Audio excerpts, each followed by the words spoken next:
গরম পড়তে না পড়তে বাজারে উঠে গেছে পটল, তাই এই গরমের শুরুতেই পটল দিয়ে বানিয়ে ফেললাম একটা পরিচিত রেসিপি। ঘরোয়া পদ্ধতিতে কম উপকরণে ও খুব কম সময়ে পটলের একটা সুস্বাদু রেসিপি আজ আমি আপনাদের সাথে শেয়ার করব।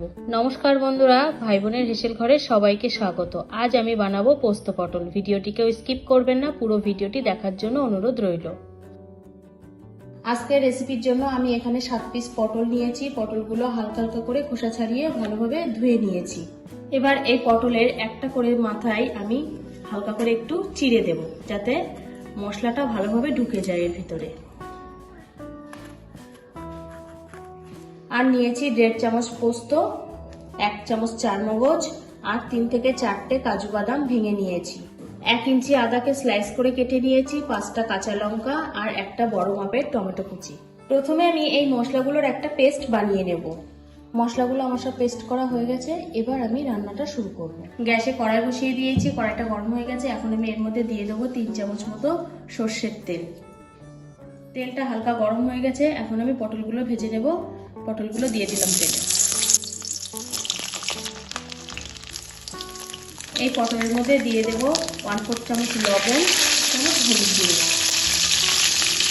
ভালোভাবে এটাকে 2 থেকে 5 মিনিট ভেজে নেব।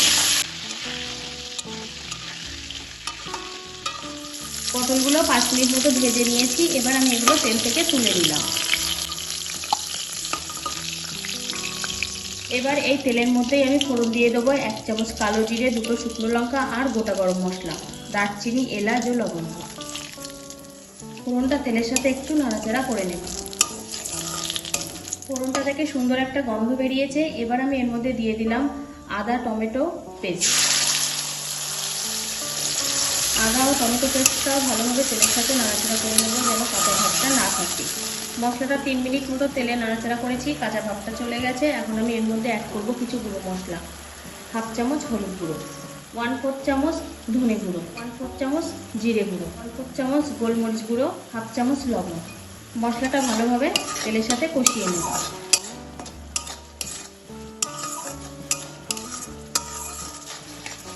মশলাটা 2 মিনিট মতো কষিয়ে নিয়েছি, কাঁচা ভাবটা আর নেই। এখন আমি এর মধ্যে দিয়ে দেব কাজু পোস্ত বাটাটা। বাটি ধোয়া জলটাও দিয়ে দিলাম মশলা। ভালোভাবে কাজু পোস্তটাও কষিয়ে নেব, যেন কাঁচা ভাব না থাকে।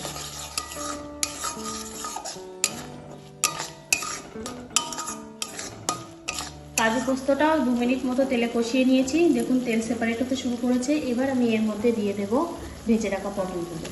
পটলটাও সব মশলার সাথে ভালোভাবে কষিয়ে নেব।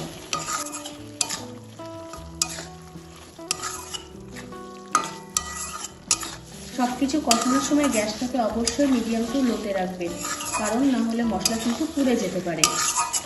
সবকিছুর সাথে আমার ভালোভাবে কষানো হয়ে গেছে পটলটা। এবার আমি এর মধ্যে দিয়ে দেবো জল। আমি এখানে 1.5 কাপ মতো জল দিয়ে দিলাম। এবার দিয়ে দিলাম ঝোলের পরিমাণে 1/4 চামচ লবণ, চামচ হলুদ গুঁড়ো।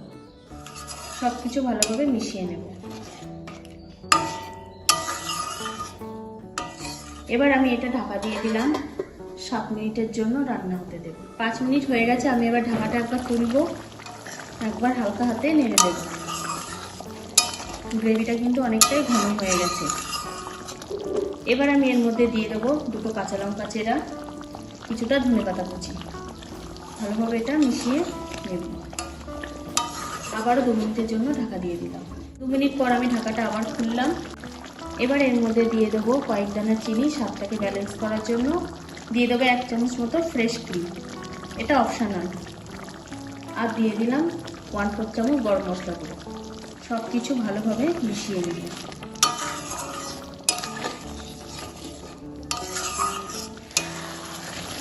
গ্রেভিটা পুরোপুরি বেশ ঘন হয়ে গেছে, অনেকটা শুকিয়েও গেছে। রান্নাটা কিন্তু আমার পুরোপুরি কমপ্লিট হয়ে গেছে। এবার আমি এটা নামিয়ে নেব, গ্যাসটাকে অফ করে দিলাম।